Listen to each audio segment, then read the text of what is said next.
بسم اللہ الرحمن الرحیم۔ روہیل وائس کے معزز دوستو، السلام علیکم۔ ایک بحری جہاز میں کافی بوجھ تھا۔ سفر کے دوران طوفان کی وجہ سے ہچکولے کھانے لگا۔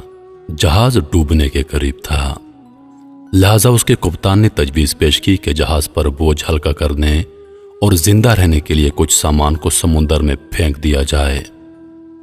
انہوں نے متفقہ طور پر اس بات پر اتفاق کیا کہ ایک سوداگر کا سارا سامان سمندر میں پھینک دیا جائے، کیونکہ یہ ڈوبنے سے بچنے کے لیے کافی ہوگا۔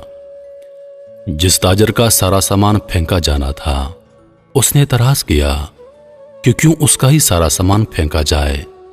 اس نے تجویز پیش کی کہ سارے تاجروں کے سامان میں سے تھوڑا تھوڑا پھینکا جائے، تاکہ نقصان تمام لوگوں میں تقسیم ہو اور نہ صرف ایک شخص متاثر ہو۔ اس پر باقی سارے تاجروں نے اس کے خلاف بغاوت کی۔ چونکہ وہ ایک نیا اور کمزور سوداگر تھا، اس لیے انہوں نے اس کے سامان کے ساتھ ساتھ اسے بھی سمندر میں پھینک دیا اور اپنا سفر جاری رکھا۔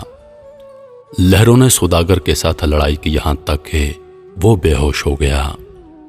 جب وہ بیدار ہوا تو اسے معلوم ہوا کہ لہروں نے اسے کسی نامعلوم اور ویران جزیرے کے کنارے پھینک دیا ہے۔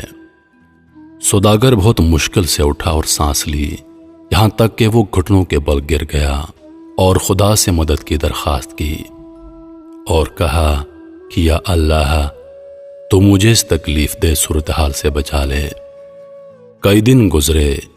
اس دوران تاجر نے درختوں کے پھل اور خرگوش کا شکار کر کے گزارا کیا۔ وہ قریبی ندی سے پانی پیتا اور رات کی سردی اور دن کی گرمی سے اپنے آپ کو بچانے کے لیے درخت کی لکڑی سے بنی ایک چھوٹی سی جھونپڑی میں سوتا۔ ایک دن جب تاجر اپنا کھانا بنا رہا تھا، اچانک آگ کی چنگاری اٹھی اور اس کی جھونپڑی میں جا کر گر گئی۔ ہوا تیز تھی، اچانک اس کی جھونپڑی میں آگ لگ گئی۔ اس نے آگ بجھانے کی کوشش کی، لیکن وہ آگ نہ بجھا سکا اور آگ نے پوری جھونپڑی کو جلا کر بھسم کر دیا۔ سوداگر چیخنے لگا، فریاد کرنے لگا، کیوں رب، آخر میں ہی کیوں؟ مجھے غلط طریقے سے سمندر میں پھینک دیا گیا، میرا سارا سامان ضائع ہو گیا، اور اب تو یہ جھونپڑی جو میرا گھر تھی یہ بھی جل گئی۔ میرے پاس اس دنیا میں کچھ نہیں بچا اور میں اس جگہ پر اجنبی ہوں۔ یا رب، یہ ساری آفتیں مجھ پر کیوں آتی ہیں؟ سوداگر غم سے بھوکا ہی رات کو سو گیا، لیکن صبح ایک حیرت انگیز واقعہ اس کا انتظار کر رہا تھا۔ جب اسے جزیرے کے قریب پہنچنے والا ایک بحری جہاز نظر آیا، جہاز کے عملے نے اسے بچانے کے لیے ایک چھوٹی کشتی پانی میں اتاری۔ وہ کشتی پر بیٹھ گیا اور اس طرح وہ بحری جہاز پر سوار ہو گیا۔ جب سوداگر جہاز پر سوار ہوا تو خوشی کی شدت سے یقین نہیں کر پا رہا تھا۔ اس نے ان لوگوں سے پوچھا، آپ لوگوں نے مجھے کیسے ڈھونڈا اور میرا ٹھکانہ آپ کو کیسے ملا؟ انہوں نے جواب دیا، ہم نے دھواں دیکھا، لہذا ہمیں معلوم ہوا کہ کوئی آدمی مدد کے لیے پکار رہا ہے، لہذا ہم دیکھنے کے لیے آ گئے۔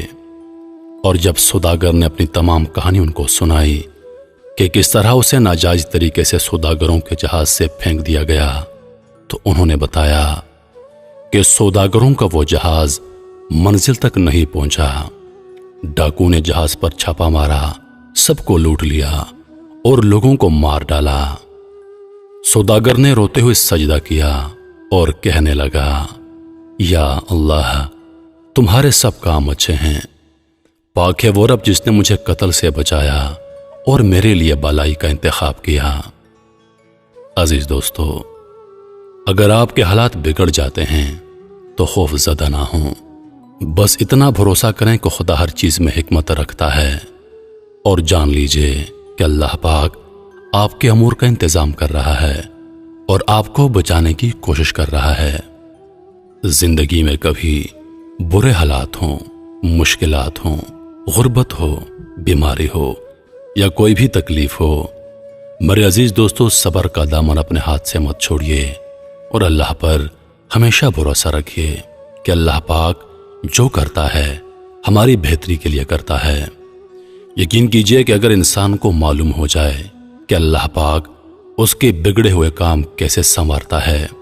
اللہ پاک ہمیں چھوٹی چھوٹی مشکلات دے کر کس طرح بڑی آفتوں سے بچاتا ہے تو انسان کا دل اللہ کی محبت سے پھٹ جائے۔ امید کرتا ہوں کہ ویڈیو آپ دوستوں کو پسند آئی ہوگی۔ مزید ایسی ویڈیوز دیکھنے کے لیے ہمارے چینل کو سبسکرائب کریں اور ساتھ میں موجود گھنٹی کے بٹن کو ضرور دبا دیں تاکہ ہماری ہر نئی آنے والی ویڈیو سب سے پہلے آپ تک پہنچے۔ سانسوں نے وفا کی تو اگلی بار ایک اور ویڈیو لے کر آپ کی خدمت میں حاضر ہوں گا۔ تب تک کے لیے خدا حافظ۔ اللہ پاک آپ سب کا حافظ و نگہبان۔ ہنستے رہیے اور ہمیشہ مسکراتے رہیے۔